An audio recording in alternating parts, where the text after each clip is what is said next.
បាទជំរាបសួរបងប្អូនណាគ្រប់ឆ្លាញ់វត្ថុស័ក្តិសិទ្ធិគ្នាបាទថ្ងៃនេះបាទខ្ញុំបាទរៀបចំថ្លើងបាទឈុតបាទខ្សែកជូនភ្ញៀវជាមួយនឹងឈុតខ្សែកបញ្ញាក្អែកលាយគ្នាចម្រោះបាទនិងបតោងលាយគ្នាចម្រោះដែរបាទមេបតោងនេះគឺជាប្រភេទបើដោះបាទដើមស្លែងគង់បាទនឹងមានបញ្ចុះបរិញ្ញានៅក្នុង5មុខបាទជូនភ្ញៀវបាទនេះគឺគាត់រៀបបាទហើយមានបញ្ញាមានបញ្ញាលៀបបាទនេះគឺជាស្ដេចបញ្ញាឫស្សីបាទអេសីបាទប្រលៀកបាទនេះគឺផ្លោកបញ្ញាក្អែកដើមមានបាទហើយនេះគឺជាបើដោះបាទដើមស្លែងគង់ដែរប៉ុន្តែនៅខាងគល់បាទអញ្ចឹងនៅខាងគល់គាត់ឆេះដល់បាទឆេះចុងបាទហើយឆេះចុងកណ្ដាលអញ្ចឹងប្រភេទបើដោះនេះគឺអនុភាពបាទរបស់លោកគឺផ្កែណាបាទប៉ុណ្ណាបាទគឺឆ្លងកាត់ធាតុទាំង4បាទទឹកដីភ្លើងខ្យល់បាទគឺលោកឆ្លងកាត់ហើយលោកមានដោះបាទរស់រានមានជីវិតឡើងវិញបាទពិតជាបាទពិសេសខ្លាំងណាស់បាទហ្នឹងហើយអញ្ចឹងរៀបខ្សែកជូនបងប្រុសនេះគឺខ្នាត7លីបាទយើងលេខគ្នាចម្រុះហ្នឹងបាទស្អាតនេះគឺជាព្រះអង្គសេវលីបាទហើយសម្រាប់នៅខាងនេះបាទព្រះអង្គបាទប្រណិបាទហើយក៏របស់គាត់គឺត្រូវបញ្ចុះទាំងអស់បាទថាគាត់ចូលចិត្តបាទឆ្លាញ់នៅខាងបញ្ចុះបាទគាត់មានជំនឿបាទទៅលើបាទបញ្ចុះនៅស្ដេចបញ្ញាក្អែកនេះបាទនេះជាប្រភេទក្លឹមអង្ក្រងបាទហើយការស្រោបគឺយើងស្រោបអេណុកបាទគឺស្រោបជូនគាត់ទាំងអស់បាទហើយនេះគឺជាប្រម៉ែធរណីបាទគឺជាម្ចាស់ទឹកចាស់ដីបាទនាងហិញធរណីបាទឬក៏ប្រម៉ែធរណីបាទអ្នកហៅព្រះនាងច្បូតសក់បាទហើយនេះគឺជាព្រះអង្គឈ្នះមារបាទគង់នៅលើបល្ល័ង្កពេជ្របាទសាងចេញពីកញ្ញុងអណ្ដាតទឹកជាមួយនឹងព្រះអង្គជាមួយនឹងប្រម៉ែធរណីបាទ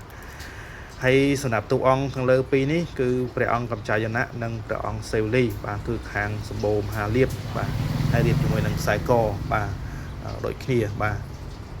បញ្ញាក្អែកដូចគ្នាបាទហើយសម្រាប់អង្គសេវលីនេះគឺបាទបញ្ញាក្អែកដើមមានបាទហើយនឹងអង្គកម្ចាយណៈគឺបញ្ញាក្អែកដើមលៀបបាទហើយគឺបញ្ចុះបាទទាំងអស់បាទសម្រាប់ខ្សែកបងប្រុសគឺបញ្ចុះទាំងអស់បាទស្អាតហើយនៅខាងនេះបាទគឺខ្ញុំបាទរៀបបាទតុកទេបាទសម្រាប់ពុកម៉ែបងប្អូនណាគាត់មាននិស្ស័យបាទខ្សែក108គ្រាប់បាទជាមួយនឹងបញ្ញាក្អែកហើយនឹងជាមួយនឹងក្លឹមបាទឈើដីខ្លាសាងជាព្រះអង្គកវាមតិនិងបញ្ចុះស្ដេចបញ្ញាក្អែកចំនួន5មុខបាទដូចគ្នាបាទគង់នៅលើបល្ល័ង្កការឈប់បាទហើយនេះគឺមានលេីឡតបងប្អូនណាគឺមានលេីឡតបាទហើយសម្រាប់អង្គខាងនេះគឺព្រះអង្គបាទឈ្នះមារបាទឬក៏ព្រះអង្គបាទចាញ់មារបាទហើយសាងជាមួយនឹងលាយជាមួយនឹងស្ដេចបញ្ញាក្អែកបាទរៀបជាខ្សែក108គ្រាប់បាទ108គ្រាប់នេះគឺយើងអាចបានលាយដល់108មុខទេបងប្អូនណាយើងលាយត្រឹមតែបាទខ្លះ7 8មុខក៏ខ្លះក៏10មុខជាងខ្លះក៏20មុខជាងបាទអញ្ចឹងបាទហើយយើងរៀបបាទជាមួយនឹងអង្គចាញ់មារហើយបាទអត់ទាន់មាន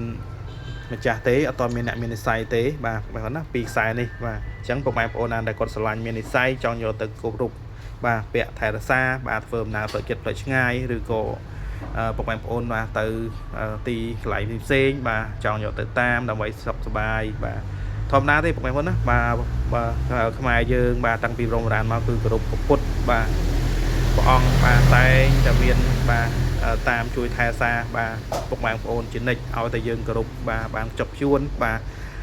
នឹងត្រូវតាមបាទក្បួនខ្នាតនៅការគោរពព្រះអង្គបាទត្រឹមត្រូវបាទយើងនៅដើរផ្លូវត្រង់សច្ចៈទៀងត្រង់បាទយើងមិនលួចឆក់ប្លន់គេយើងមិនបាទទៅធ្វើបាបគេយើងមិនទៅពាក់ព័ន្ធបាទធ្វើអំពើអំព័ន្ធប្រលឹងដាក់គេគឺយើងសុំតែសុខគឺបានសុខហើយបងប្អូនណាបាទគឺយើងសុំតែសុខបានសុខហើយបាទ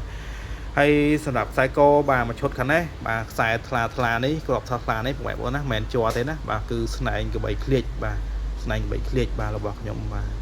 ពាក់ផ្ទាល់បាទហើយក៏យកមកបង្ហាញជូនបងប្អូនដែរណាបាទជាប្រភេទចុងស្នែងកបីខ្មៅបក់ធ្លុះបាទទាំងពីរអង្គនេះគឺចុងស្នែងមកគូណាគូស៊ីនបាទយើងដាក់សងខាងបាទចុងស្នែងកបីខ្មៅបក់ធ្លុះទាំងអស់បាទលោកតាព្រះនិស្ស័យចង្ក្រមនិងព្រះនិស្ស័យដងកែវបាទហើយសម្រាប់អង្គសេវលីតូចនេះបាទគឺស្នែងកបីឃ្លៀចបាទបក់ធ្លុះបាទស្រោបរួចហើយអស់ហើយបាទហើយសម្រាប់អង្គនេះ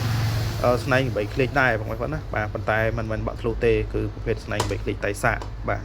ហើយក៏ខ្ញុំយកមករៀបជាមួយគ្នាបាទបានស្នែងកបីឃ្លៀចបានខ្មៅនឹងលេខនេះបានមួយឈុតបាទហើយមេបតោនេះក៏ឃ្លៀចដែរបាទបងប្អូនណាហើយសម្រាប់ខ្សែកខ្នាត10លីបាទ ស្អាត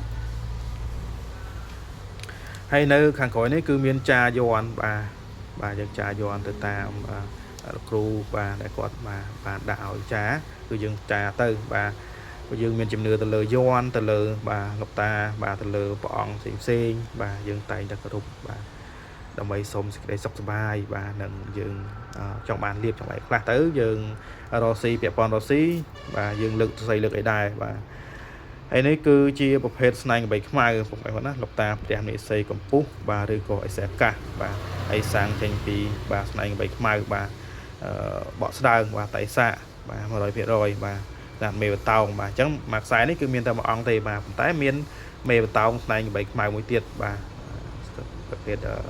ក្បាល8 3000ហើយនឹងលាយជាមួយនឹងស្នែងកបីខ្មៅខាងលើនេះក៏យើងលីឡតបាទ4គ្រាប់បាទຂະຫນាត់10លីដូចគ្នាបាទអញ្ចឹងពុកម៉ែបងប្អូនណាដែលគាត់មាននិស្ស័យគាត់ចង់ចែករំលែកបាទយកទៅគ្រប់ថែសារបន្តបាទអាចតាក់ទងខ្ញុំបានបាទហ្នឹងហើយពីខ្សែនេះបាទក៏អាចចែករំលែកជូនពុកម៉ែបងប្អូនបានដែរបាទចែកមួយអង្គពីរអង្គបាទក៏បានដែរបាទហើយនឹងខាងនេះបាទហើយនេះគឺរបស់មានម្ចាស់ហើយបាទសម្រាប់នៅខាងក្រោមនេះគឺជាប្រភេទពៅដោះបាទដើមបាទក្រសាំងបាទក៏ពិសេសដែរបងប្អូនណាបាទគឺគាត់ឆ្លងកាត់បាទធាតុទាំង4បាទទឹកដីភ្លើងខ្យល់បាទបានដូចគ្នាបាទអញ្ចឹងហើយសម្រាប់នៅខាងនេះបាទក៏ដើមក្រសាំងដែរជាអង្គក្បាលតិបាទដៃ8បាទឬក៏ង8បាទហើយនៅខាងនេះគឺចុងស្នែង8ខ្មៅថៃសាដូចគ្នាបាទចុងស្នែង8ខ្មៅខ្ញុំធ្វើវីដេអូបាទ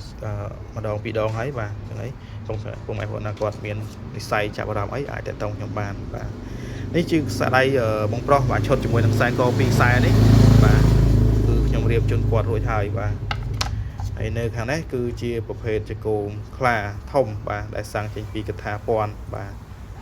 បុរាណបាទស្អាតណាបាទកោមខ្លាធំនេះຂະຫນាត់ដូចជាមួយទឹកបាទទឹកលើកតិចតួចបាទពុកម៉ែបងប្អូនក៏មាននិស្ស័យគាត់អាច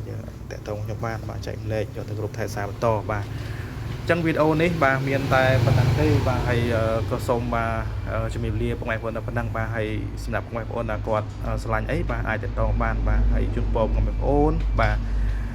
ទៅស្រុកបាទធ្វើដំណើរទៅស្រុកបាទរដូវចូលឆ្នាំនៅខាងមុខនេះបាទសូមជូនពរពុកម៉ែបងប្អូនបាទសុខសុវត្ថិភាពបាទតាមផ្លូវនិងសុខសុវត្ថិភាពបាទនឹងមកវិញមកធ្វើការវិញបាទហ្នឹងហើយអរគុណច្រើនបាទជំរាបលាពុកម៉ែបងប្អូនគ្នាបាទ